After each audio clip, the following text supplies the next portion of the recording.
Hello everybody and welcome back to another video. I hope you guys are having a good day so far. So in this video today we'll be building this compound interest calculator. And as you notice I added some design and some cool animation to it. So let's take a look at it. So I'm going to go into full screen.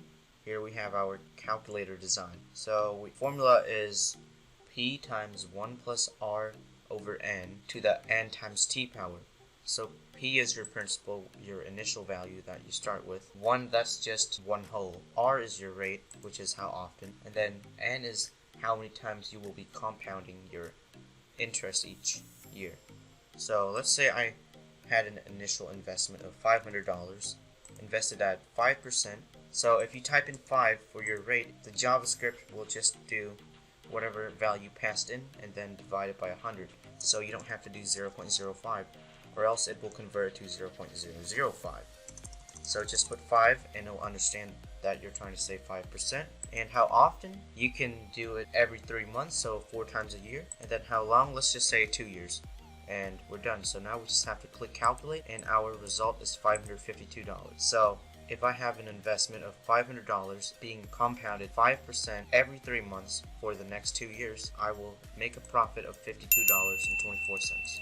Obviously this isn't 100% accurate because I rounded it to 2 decimal places. If you want to, you can round it to 3 or 4 to be more exact. So in this video we'll be doing only the HTML and CSS. In the next video, which is tomorrow, I'll be posting the JavaScript source code for this project. And since we're doing only the HTML and CSS, I don't think I have to do much explaining. So this will once again be a time lapse. So in 3, 2, 1, let's get right into the video.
And this wraps it up for the video. I hope you guys enjoyed. If you have any questions, let me know in the comments below. Stay tuned for part 2, where I'll be doing the JavaScript for this project so that it actually works.